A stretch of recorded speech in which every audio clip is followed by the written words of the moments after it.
जड़ी बूटी जानते हो कि नहीं, कोई मंत्र वंत्र जानते हो? आप होते तो ये कहते, मुझे मालूम है रोज आप मिलते हो। और परीक्षित को भी देखो, इसकी चर्चा ही नहीं। सर्प आएगा कि डसेगा कि 7वें दिन मृत्यु होगी, बेकार की बात। संसार में और कुछ सत्य है कि नहीं? मृत्यु तो सत्य है, मृत्यु जरूर सत्य है। और कुछ सत्य है कि नहीं पता नहीं, और तो बस श्रद्धा से मानते हैं हम लोग, ठीक है। मृत्यु जरूर सत्य है, आंखों से देखते हैं रोज, मर मर के लोग जाते हैं। मृत्यु ही सत्य है, सत्य को ठुकराया नहीं जा सकता, वो तो अवश्य। मृत्यु को ठुकराया नहीं जा सकता, मृत्यु को टाला नहीं जा सकता, मृत्यु को सुधारा जा सकता है। कहीं गधा घोड़ा जैसे न मर जाए, सुधारा जा सकता। इसीलिए प्रश्न ही नहीं कि 7वें दिन मरना है कि तब चर्चा, इसकी बात ही नहीं, चर्चा ही नहीं। और अच्छी तरह सुनो, राजा परीक्षित को 7वें दिन मरना है। मैं आपसे पूछूं, आप बता दो 8वें दिन कौन मरता है? हा? कोई 8वें दिन भी मरता है क्या? सब 7 ही दिन में मरते हैं। रविवार, सोमवार, मंगलवार, बुधवार, बृहस्पतिवार, शुक्रवार और शनिवार। क्यों? जो भी मरेंगे 7 ही दिन में मरेंगे, समझ गए? इसलिए घबराओ मत, और मृत्यु जरूर होना है।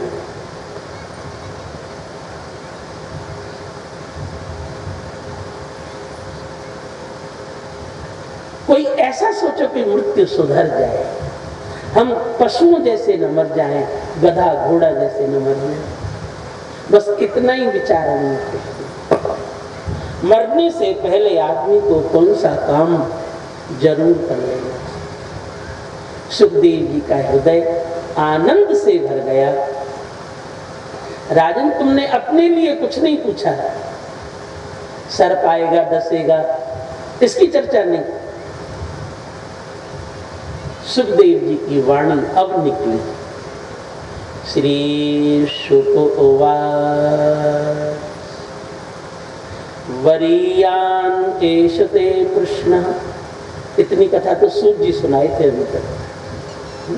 लोग कहते हैं 7 दिन में सप्ताह होती है, महाराज 9 दिन में क्यों करते हैं? अरे भैया आप देखना, ठीक 7वें दिन पूरी होगी।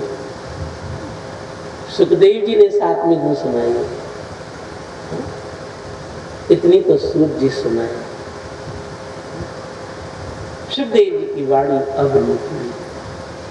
वरीयान एषते कृष्णः कृतो लोकहितो नृप आत्मवित् सम्मतः पुंसां श्रोतव्यादिषु यः परः तस्मात् भारत सर्वात्मा भगवान् हरिरीश्वरः श्रोतव्यो कीर्तितव्यश्च स्मर्तव्येच्छता भयम्। स्मर्तव्येच्छता भयम् अभयम्। राजन, मरने से पहले आदमी को कौन सा काम जरूर कर लेना चाहिए? अच्छी तरह सुनो। हर मनुष्य के पास 2 चीज हैं, मैं और मेरा। एक तो मैं और मेरा, मेरा खेत, मेरा घर, मेरा मकान, मेरी जमीन, मेरे लड़के, मेरे बच्चे, मेरी पत्नी। हर व्यक्ति के पास 2 चीज हैं, मैं और मेरा। मेरा तो लोग देना जानते हैं। किसी को आपने रुपए दे दिए, किसी को खेत दे दिया, किसी को मकान दे दिए, लड़के बच्चे जिसको देना हो दे दिए। मेरा देना तो आप जानते हैं। क्या मैं को देना भी जानते हैं आप? बस मरने से पहले यही ज्ञान करना है,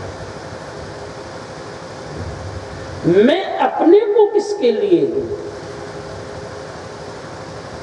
यदि आपने अपना जीवन केवल संसार में लगा रखा है, परिवार में लगा रखा है, तब तो आप राख में हवन कर रहे हो।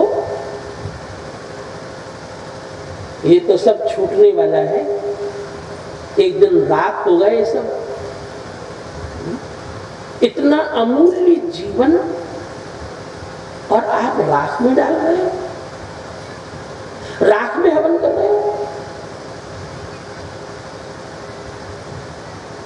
अग्नि नहीं जल रही हो तो पंडित जी कहते हैं अग्नि प्रज्वलित करो, तब हवन होगा। है? राख में हवन करने से कोई लाभ? यदि आपने अपना जीवन केवल बस इसी में लगा रखा है, दुनियादारी में, तब तो राख में हवन कर रहे हैं।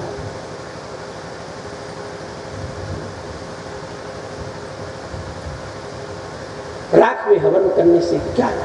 वेदों में भी प्रश्न उठा इस बात का, कस्मै देवाय हविखा विधेम। आप संस्कृत का थोड़ा भी बोध रखते होंगे तो समझेंगे। कस्मै, कस्मै माने किसके लिए, चतुर्थी का एक वचन कस्मै, देवाय किस देव के लिए मैं अपनी हविष का विधान करूं। कस्मै देवाय हविखा विधेम, मैं अपने को कहां पे अर्पण करूं? कहीं मैं राख में हवन तो नहीं कर रहा हूं। वेदों का प्रश्न।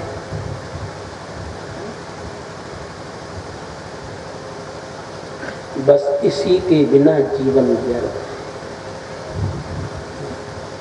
इसी बात को नहीं समझे तो आप कुछ नहीं समझे, फिर तो कुत्ता बिल्ली गधा घोड़ा जैसे मर रहे हैं। जो तुम्हारा मकान चाहे मकान दे दो, जो तुम्हारे घर चाहे घर दे दो, जो तुम्हारा रुपया चाहे रुपया दे दो, पर तुम अपने को,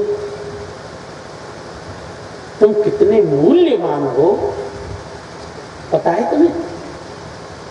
यदि तुम नहीं होते तो तुम्हारा कैसे होता? क्यों भाई? तुम्हारा मकान कैसे, तुम नहीं होते तुम्हारा मकान कैसे होता? तुम्हारे खेत कैसे होता? तुम्हारे बच्चे कैसे होते? तुम्हारी पत्नी कैसे होती?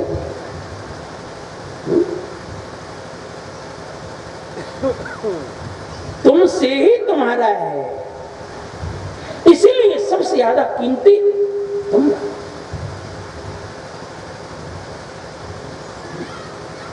ये जो कुछ है सब तुम्हारे द्वारा, तुम बहुत कीमती हो। और तुम अपना कीमती जीवन राख में हवन कर रहे हो। तुम कितने मूल्यवान हो पता है? दुर्लभो मानुषो दे, दुर्लभ। तुम कितने मूल्यवान हो, तुमको क्या पता? तुम नहीं होते तुम्हारा सब कुछ कैसे होता? इसलिए तुम सबसे ज्यादा मूल्यवान। तुम अपने को कहां पर दो, बस यही ज्ञान करना है। परीक्षित ने सुखदेव जी के चरणों में साष्टांग प्रणाम। गुरुदेव, आप मेरे सच्चे गुरु। शिष्य यदि प्रश्न करना नहीं जान रहा हो तो उसके प्रश्न को ही सुधार ले, ठीक है, और कर दे। आप मेरे सच्चे। मैं अपना अमूल्य जीवन किसके लिए समर्पित? सुखदेव जी कहते ही राजन बहुत अच्छी तरह से, आप अपनी प्रिय पुत्री किसी के लिए अर्पण करते हो। फिर दोहराऊं, आप अपनी प्रिय पुत्री किसी के लिए अर्पण करते हो, तो दो बातें हैं। सबसे पहली बात, आप अपनी प्रिय पुत्री किसी एक वर के लिए देते हो, ठीक है? एक पुत्री आपकी किसी एक के लिए आपने दान कर दी, क्या उसका दोबारा दान हो सकता है? क्यों है? एक बार दान कर दी, क्या दोबारा दान हो सकता है? नहीं हो सकता। समझ गए? तो सबसे पहली बात, आत्मा रूपी पुत्री, आत्मा माने स्वयं, आप आत्मा रूपी पुत्री जीते जी कहीं एक जगह समर्पण करो, एक जगह समर्पित करो।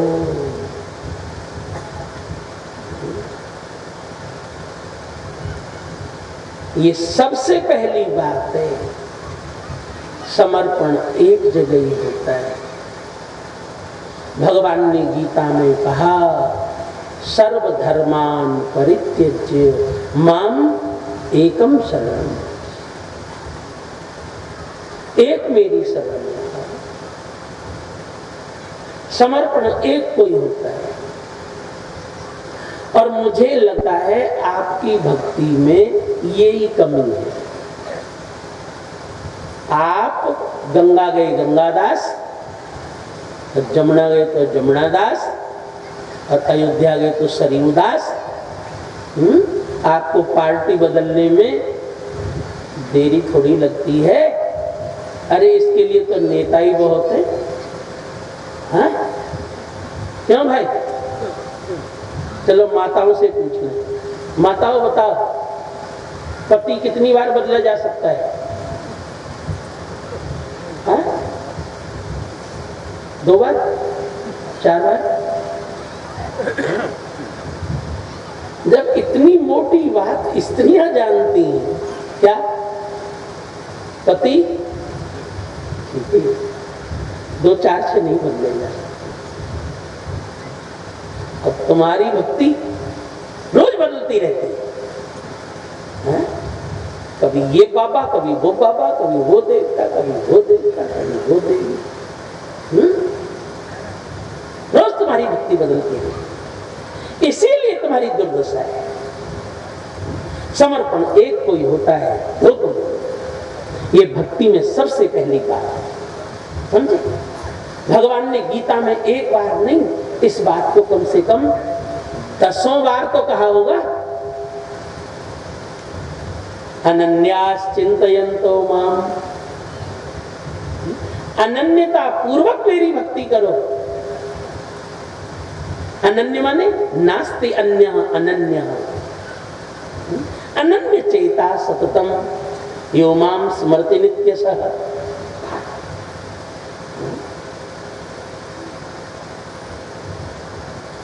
बार बार दोहराते हैं इस बात को।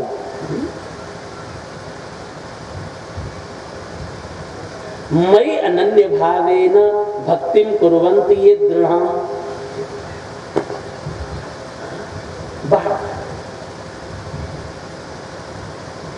बहुनाम जन्मनाम अन्ते ज्ञानवान माम प्रपद्यते वासुदेव सर्वम। पति ही सब कुछ है। सबसे पहली बात, साधना, भक्ति, आराधना, ज्ञान, सबसे पहली बात समर्पण एक को, दो को नहीं। हम अपना समर्पण कहीं एक जगह। अब दूसरा प्रश्न, एक कौन जिसके लिए हम अपना समर्पण करें? एक कौन है? अरे बहुत सीधी सीधी बात है। आप अपनी कन्या किसी एक को देते हो। अब एक कौन? जो सर्वश्रेष्ठ हो। बहुतों की जन्म पत्रिका मिलाते हो, बहुतों की फोटो देखते हो, बहुतों की छानबीन करते हो, पर देते किसको हो? जो सर्वश्रेष्ठ। एक को देना है और सर्वश्रेष्ठ को देना है। इसीलिए उसका नाम है वर, सर्वश्रेष्ठ। और मुझे लगता है श्रेष्ठ का मतलब आपकी भाषा में सबसे पहले तो धनी हो, आपकी भाषा में सर्वश्रेष्ठ का मतलब लड़का कमाता है कि नहीं। हाँ? दूसरी बात, शराबी कबाबी तो नहीं है, ठीक है। तीसरी बात, सुंदर है कि नहीं। अब चौथी बात, दीर्घायु है कि नहीं है, ये तो देखते हो। इसी तरह भगवान नारायण, सबसे पहली बात क्या, लक्ष्मीपति। धनवान बहुत हो सकते हैं और लक्ष्मीपति, पति तो एक ही होगा ना। लक्ष्मीपति केवल एकमात्र नारायण, धनी है। दूसरी बात, शराबी कबाबी नहीं। हाँ? तीसरी बात, बहुत सुंदर है। कितने सुंदर हैं। भगवान मोहनी बने थे तो शंकर जी भी विचारे हो गए। हाँ? समझ गए होंगे इतने में ही आप। शंकर जी विचारे हो गए, इतने सुंदर है भगवान। लक्ष्मीपति हैं और सुंदर है, शराबी कबाबी नहीं है और अजर अमर है। इसका जन्म ही नहीं हुआ, मरण कहां से होगा। हम अपनी आत्मा रूपी कन्या परमात्मा रूपी वर के लिए प्रदान करें, नारायण के लिए प्रदान। अकामः सर्वकामो वा मोक्ष काम मुदारधीहि तीव्रेण भक्ति योगेन यजेत पुरुषं परम। अकामः सर्वकामो वा, चाहे कोई कामना न हो, चाहे बहुत कामना हो, चाहे अकामः सर्वकामो वा, चाहे मोक्ष की कामना हो, यजेत पुरुषं परम। केवल परम पुरुष का यजन करना चाहिए। पुरुष तो बहुत हो सकते हैं और भगवान परम पुरुष, उत्तम पुरुषस्त्वन्यः। पुरुष तो बहुत है और भगवान पुरुषोत्तम है। उत्तम पुरुषस्तु अन्यः परमात्मेति उदाहृतः, उसी का नाम परमात्मा।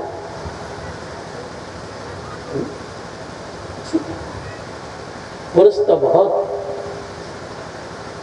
क्षर सर्वाणि भूतानि कूटस्थोक्षर उच्यते उत्तमः पुरुषस्तन्यः परमात्मेति उदाहृतः। हम अपनी आत्मा रूपी कन्या परमात्मा रूपी नारायण के लिए समर्पित हैं। परीक्षित ने बीच में ही एक बात पूछ ली। परीक्षित ने कहा, गुरुदेव एक बात बताओ, आपने ये कहा आत्मा रूपी कन्या कहीं एक जगह समर्पण करना चाहिए। गीता आदि सबका यही मत है, हनुमान चालीसा से लेके और वेद तक है नहीं, समर्पण कहीं एक जगह ही होता है। आपने ये कहा गुरुदेव, 33 करोड़ देवता किस लिए हैं? वो देवता, वो देवता, वो देवी, वो देवी, फिर ये किस लिए है? सुखदेव जी ने कहा, राजन तुम्हारी सुनने की इच्छा है तो बहुत अच्छी तरह सुनो। क्या? किसी प्रदेश को चलाने के लिए, किसी देश को चलाने के लिए एक मंत्रिमंडल होता है। मंत्रिमंडल में अनेकों मंत्री होते हैं।